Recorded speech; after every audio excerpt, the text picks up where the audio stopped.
essa altura devia ser desnecessário de falar ou mostrar, mas vamos demonstrar aqui rapidamente algumas funções, ou, na verdade, aplicações do ChatGPT que a gente teria para o jornalismo.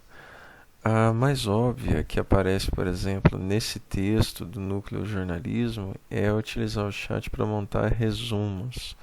No caso, o resumo aqui é acreditado ao ChatGPT e o que você fez é simplesmente pegar o corpo da matéria, que eu vou escolher essa daqui da Luísa sobre as joias do nosso estimado ex-presidente, para colar lá no prompt do ChatGPT. Então, Ctrl C, vou até lá no prompt e digito algo como resuma em tópicos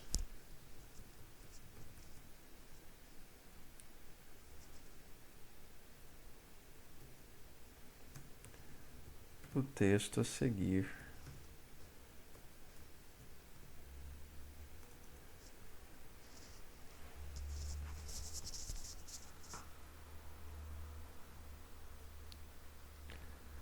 Aqui ele já vem gerando sem fazer muitas perguntas ou dizer qualquer coisa.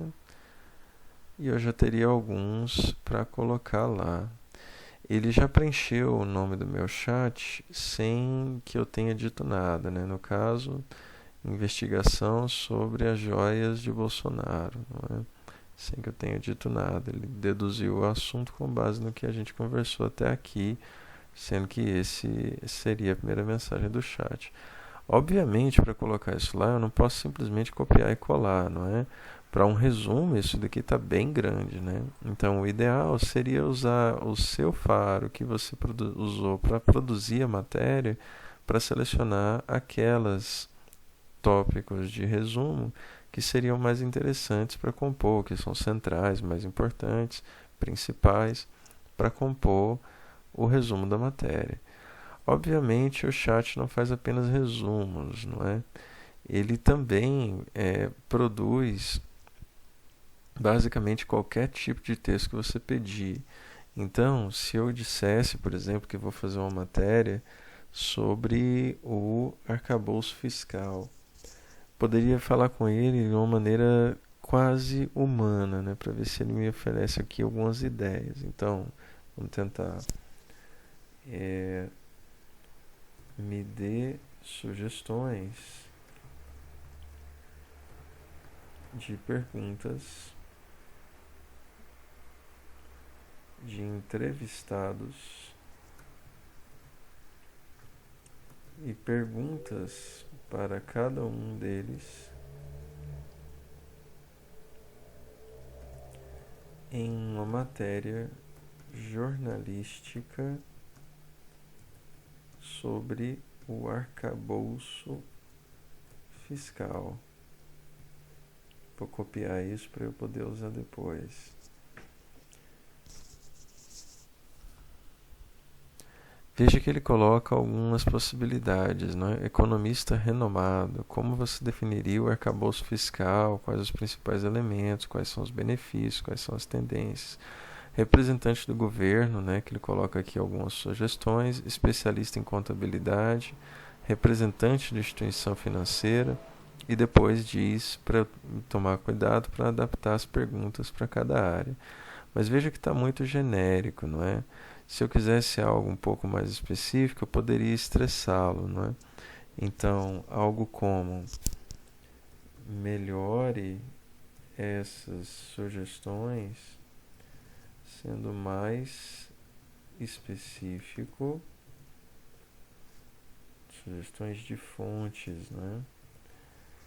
Sendo mais específico e me dizendo como poderia conseguir os contatos de cada um deles.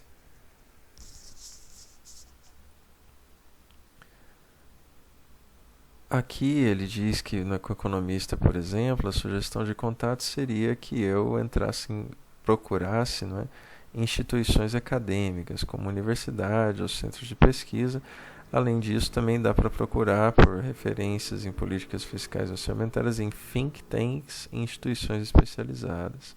Para o representante do governo, ele falou o Ministério da Economia, a Secretaria do Tesouro Nacional ou a Receita Federal. Em contabilidade, ele pediu que seria interessante procurar em associações, né, de contadores ou Conselho Federal de Contabilidade. Para a instituição financeira, ele falou para entrar em contato com grandes bancos, associações do setor financeiro e bancário.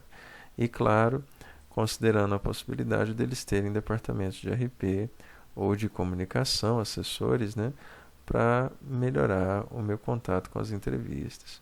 Então, ele também ajuda nessa parte da gente conseguir não só alguma luz para como conseguir montar as matérias, mas também pelo menos algumas sugestões que sejam interessantes da gente seguir.